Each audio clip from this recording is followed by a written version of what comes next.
Movie की शुरुआत में हम एक कपल मैट और केट को देखते हैं जो शादी के बाद अपनी लाइफ को एक नए सिरे से चालू करने के लिए शहर से दूर एक टाउन में आते हैं। उस टाउन में वो एक पुराना घर खरीदते हैं जो बहुत ही बड़ा और आलीशान होने के बावजूद भी उनको बहुत सस्ते में मिल जाता है। उस घर की सफाई करते वक्त उनको एक कमरा दिखाई देता है जिस पर एक बड़ा सा लोहे का गेट लगा होता है। वहाँ पर उन्हें उस गेट की चाबी भी मिल जाती है, पर जब वो उस गेट को खोलते हैं तो उन्हें कमरे के अंदर कुछ नहीं मिलता। उस गेट को खोलने के साथ ही वो देखते हैं कि पूरे घर की लाइट्स ब्लिंक करने लगी है और अचानक सभी लाइट्स बुझ गई है। अगले दिन मैट घर की लाइट्स ठीक करने के लिए एक इलेक्ट्रिशियन को बुलाता है और जब वो लोग बेसमेंट में जाते हैं तो वो देखते हैं कि पूरा बेसमेंट वायर से भरा हुआ है। ये देखकर उस इलेक्ट्रिशियन को भी कुछ समझ में नहीं आता और वो वहाँ से बाहर आ जाता है। पर जाते जाते वो इलेक्ट्रिशियन मैट को बोलता है कि आपने ये घर खरीद कैसे लिया, क्योंकि ये घर बहुत टाइम से खाली पड़ा था। मैट जब उसे इसका रीजन पूछता है तो वो इलेक्ट्रिशियन उसे बताता है कि कुछ साल पहले इस घर में मर्डर हुआ था, जिस वजह से कोई भी इसे खरीदना नहीं चाहता। उस इलेक्ट्रिशियन के जाने के बाद मैट उस घर में हुए मर्डर के बारे में जानने के लिए इंटरनेट पर सर्च करता है और उसे पता चलता है कि जिस आदमी ने मर्डर किया था उसका नाम जॉन डो था और अब वो एक मेंटल असाइलम में बंद है। अब मैट इस हादसे के बारे में सुनकर काफी परेशान हो जाता है और वो अपने साथ एक दारू की बोतल लेकर उसी लोहे के दरवाजे वाले रूम में जाकर बैठ जाता है। अब दारू की बोतल पूरी पीने के बाद मैट ये विश करता है कि काश उसके पास दारू की एक और बोतल होती। मैट के ऐसा बोलते ही घर की सारी लाइट्स ब्लिंक करने लगती है और अचानक उसके सामने दारू की एक और बोतल आ जाती है। ये देखकर मैट हैरान हो जाता है कि ऐसा कैसे हुआ।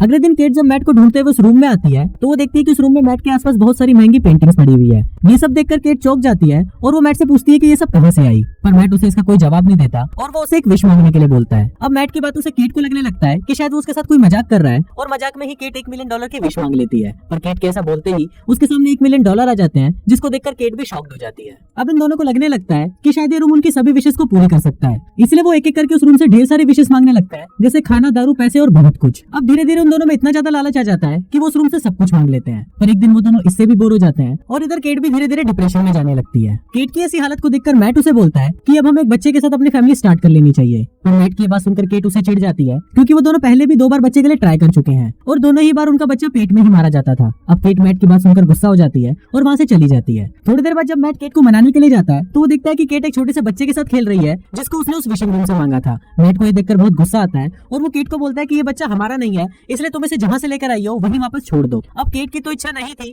पर फिर भी वो मैट की बात मान लेती है और वो दोनों जैसे ही उस बच्चे को लेकर उस रूम के अंदर जाते हैं तो दोनों में से कोई भी उस बच्चे को वापस लेने की विश मांग नहीं पाता और फिर वो दोनों उस बच्चे को अपने पास ही रखने का फैसला कर लेते हैं। अब उस बच्चे को पाकर केट बहुत ही ज्यादा खुश होती है और वो उसका नाम सैम रखती है। दूसरी तरफ मैट के मन में उस विशिंग रूम को लेकर अभी भी बहुत सारे डाउट थे, इसलिए वो उनसे पहले उस घर में रहने वाले आदमी जॉन डो से मिलने उस मेंटल असाइलम में जाता है। वहाँ पर मैट जॉन से उस रूम के बारे में पूछता है, जिस पर जॉन उसे कोई भी जवाब नहीं देता। पर जाने से पहले वो मैट को बोलता है कि जितना जल्दी हो सके उस घर को छोड़कर चले जाओ, वरना उनका लालच उन्हें एक दिन मार डालेगा। पर मैट जॉन की बातों पर बिल्कुल भी ध्यान नहीं देता और वहाँ से चला जाता है। रास्ते में मैट अपनी कार में पेट्रोल भरवाता है और जब वो पेट्रोल के पैसे देने के लिए अपनी जेब में हाथ डालता है तो वो देखता है कि जो पैसे उसने विशिंग रूम से उठाए थे वो सभी राख बन चुके हैं। मैट ये देखकर शॉक्ड हो जाता है और वो घर आने के बाद सीधा विशिंग रूम में जाकर वहाँ पड़े हुए पैसों को उठाता है और उन्हें खिड़की से बाहर फेंक देता है। खिड़की से बाहर फेंकते ही मैट जब उन पैसों को देखता है तभी वो पैसे उसी समय राख बन जाते हैं। इसके बाद वो एक पेंटिंग को उठाता है और उसे भी जब वो अपने घर के बाहर रखता है तो वो पेंटिंग भी राख बन जाती है। ये देखकर मैट अब और भी ज्यादा सोच में पड़ जाता है और वो इसके बारे में जानने के लिए पूरे घर की दीवारों को तोड़ना शुरू कर देता है। पर तभी वो देखता है कि पूरे घर में सिर्फ तारे ही बिछी हुई हैं। दूसरी तरफ केट सैम को लेकर बाहर घूमने जा रही होती है, पर तभी मैट केट के पास आता है और उसे बाहर जाने से मना कर देता है। पर केट मैट की बात नहीं सुनती और वो सैम को लेकर बाहर चली जाती है। बाहर जाते ही केट देखती है कि सैम रोना शुरू कर देता है और धीरे धीरे उसका शरीर भी गलने लगता है। अब इसको देखकर केट भी चिल्लाने लगती है और केट की आवाज सुनकर मैट भागता हुआ बाहर आता है और तुरंत सैम को उठाकर अंदर ले जाता है। फिर केट जब घर के अंदर आती है तो वो सैम को देखकर शॉक्ड हो जाती है। वो देखती है कि सैम अब पहले से बड़ा हो चुका है। फिर मैट केट को समझाता है कि ये घर एक प्रिंटर के जैसा है, ये किसी भी चीज को बना सकता है, पर तुम्हें उस चीज को घर के अंदर ही रखना पड़ेगा, क्योंकि घर से बाहर निकलते ही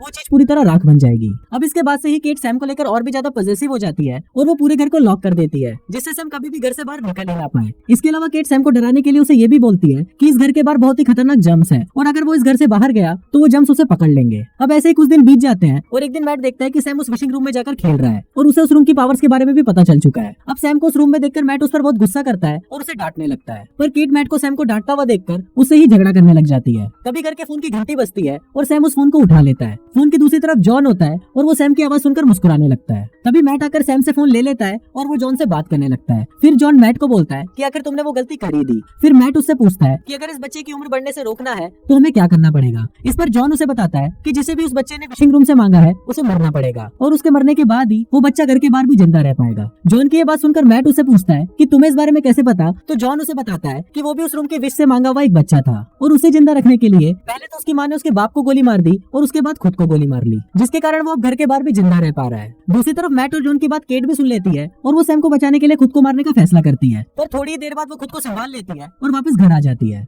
रात को केट और मैट पलंग तोड़ घपाघप करते हैं और सैम चुपके से उन दोनों को देख रहा होता है। यहाँ पर हम देखते हैं कि सैम को केट और मैट का नजदीक आना बिल्कुल भी पसंद नहीं आता। अगले दिन सैम घर का दरवाजा खोलकर बाहर चला जाता है, पर मैट दरवाजे की आवाज को सुन लेता है और फिर वो दोनों भागते हुए नीचे आते हैं। नीचे आते ही वो दोनों देखते हैं कि सैम अब और भी ज्यादा बड़ा हो चुका है। सैम के हाथ में मैट की एक बंदूक होती है जिससे वो मैट को मारने की कोशिश करता है, पर तभी केट सैम के पास आती है और उसे शांत करने की कोशिश करती है। फिर सैम का ध्यान जैसे ही दूसरी तरफ जाता है तभी मैट उसे गन छीनने के लिए उसके पास आता है। अब दोनों में ही लड़ाई होने लगती है और जब केट उसको छुड़ाने के लिए उसके पास जाती है तभी उसे एक जोर का धक्का लगता है और उसका सिर एक पियानो से टकराता है जिससे वो वहीं बेहोश हो जाती है। थोड़ी देर बाद जब केट को होश आता है तो वो देखती है कि उसके सामने सिर्फ मैट बैठा हुआ है। फिर केट मैट से सैम के बारे में पूछती है तो वो उसे बताता है कि लड़ाई करते वक्त उसके हाथ से गोली चल गई जिससे सैम की मौत हो गई और फिर उसने सैम को घर से बाहर फेंक दिया और वो राख बन गया। अब केट को ये सुनकर सैम के बारे में बहुत बुरा लगता है, पर थोड़ी देर बाद मैट उसके पास आता है और उसके साथ जबरदस्ती घपाघप करने की कोशिश करता है। तभी केट को समझ आ जाता है कि ये मैट नहीं बल्कि सैम है। फिर केट उससे बचने के लिए वहाँ से भागने की भी कोशिश करती है, पर सैम उसे पकड़ लेता है और उसके साथ घपाघप करने लगता है। दूसरी तरफ रियल मैट को भी होश आ जाता है और वो देखता है कि वो उसी घर में तो है पर किसी दूसरी ही दुनिया के। फिर मैट उस घर की दीवारों को तोड़ने लगता है और इसी के साथ साथ उसे अपनी दुनिया के उस घर में आने का भी रास्ता मिल जाता है। फिर मैट केट को बचाने के लिए उसके पास आता है, पर थोड़ी देर बाद सैम भी वहाँ पर आ जाता है और वो उसे मारने की कोशिश करता है, पर तभी मैट घर का दरवाजा खोल देता है और वो सैम को लेकर घर से बाहर चला जाता है। घर से बाहर आते ही सैम की उम्र तेजी से बढ़ने लगती है और वो खुद को बचाने के लिए वापस घर के अंदर आने की कोशिश करता है, पर केट घर को अंदर से बंद कर देती है और देखती है कि सैम कुछ ही मिनटों के अंदर बूढ़ा हो जाता है और फिर वो राख बन जाता है। अब फिल्म के लास्ट सीन में हम देखते हैं कि मैट और केट ने उस घर को छोड़ दिया है और कुछ महीनों बाद केट को पता चलता है कि वो मां बनने वाली है और केट इस बात को जानकर शॉक्ड हो जाती है कि वो बच्चा मैट का नहीं बल्कि सैम का है। और कुछ इसी तरह से ये फिल्म यहीं खत्म हो जाती है।